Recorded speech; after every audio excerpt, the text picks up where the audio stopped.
దేవునికి ప్రియమైన వారలారా, తన ప్రజలైన ఇశ్రాయేలీయులతో దేవుడు చెప్తున్న మాట ఏంటంటే, హోషేయ గ్రంథం 11వ అధ్యాయం 3వ వచనములో, ఎఫ్రాయిమును చేయి పట్టుకొని వానికి నడక నేర్పువాడును నేనే, వారిని కౌగిలించుకుని వాడును నేనే, నేనే వారిని స్వస్థపరచువాడునైనను, ఆ సంగతి వారికి మనస్సున పట్టలేదు అన్నాడు. అంటే దేవుడు నేను నడిపిస్తాను, నడక నేర్పిస్తాను, స్వస్థపరుస్తానని దేవుడు తన ప్రజలతో చెప్తుంటే అది వారి మనస్సును పట్టట్లా.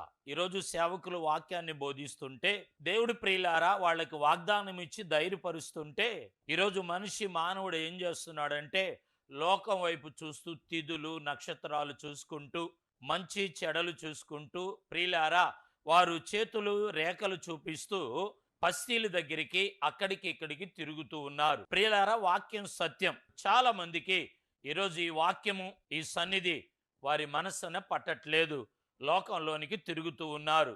ఓ ఊర్లో ఓ ప్రాంతంలో ఒక చెట్టు కింద ప్రియులారా ఒక వ్యక్తి ఏం చేశాడంటే జరిగేది జరగబోయేది నేను చెప్తానని అక్కడ వస్తూ పోతున్న వాళ్ళందరితో కూడా వారిని పిలిచి 1000 రూపాయలు తీసుకొని వారికి జరిగేది జరగబోయేది చెప్తా ఉన్నాడు. ఏదో డుంగిరి మాటలు, ఫల్టీ కొట్టే మాటలు, వారి కట్టుకథలు చెప్తూ ఉన్నాడు. అయితే ఓ ఇద్దరు యవనస్తులు చూసి గమనించి తన దగ్గరకు వచ్చి వారు ఏం చేశారంటే ప్రియులారా, నా చేయి చూసి చెప్పగలుగుతావా జరిగేది జరగబోయేది వారు అడగటం జరిగింది. అప్పుడు అన్నారు కదా 1000 రూపాయలు ఇస్తే నేను చెప్తానన్నాడు ఆ వ్యక్తి. ప్రియులారా ఇద్దరు ఏం చేశారంటే కూడా పలుకొని మా దగ్గర డబ్బులు లేవని చెప్పేసి ఇద్దరిలో ఒక వ్యక్తి చెట్టు ఎక్కాడు, ఒక ఇటుక రాయిని పట్టుకొని అలాగనే కూర్చున్నాడు. ఎవరు చూడలేదు, ఇతనికి తెలియదు.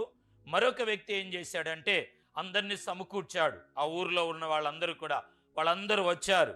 తీసుకున్న డబ్బంతా నీకు 5 నిమిషాల్లో ఏం జరిగిద్దో నేను చెప్తాను, అయితే ఈ 5 నిమిషాల్లో ఏం జరిగిద్దో నీ గురించి నువ్వు చెప్పమన్నప్పుడు అతగాడు ఏం చేశాడంటే చాలా బిత్తరపోయి ఏం చెప్పాలో తెలియలేదు ప్రియులారా.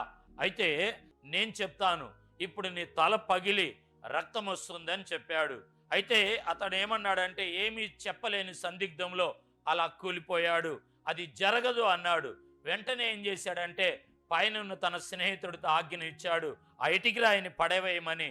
అతడు పడేయటానికి ముందు వెళ్తుంటే అప్పుడు నేను ఓడిపోయానని దండం పెట్టాడు. ప్రియులారా ఎందుకంటున్నానంటే వాళ్ళ పరిస్థితి వాళ్ళ స్థితి వాళ్ళకే తెలియదు.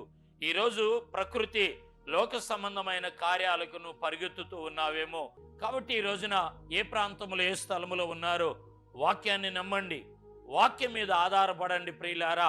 ప్రభు గొప్ప కార్యాలు చేసి మీ జీవితాల్లో కొనసాగిస్తాడు.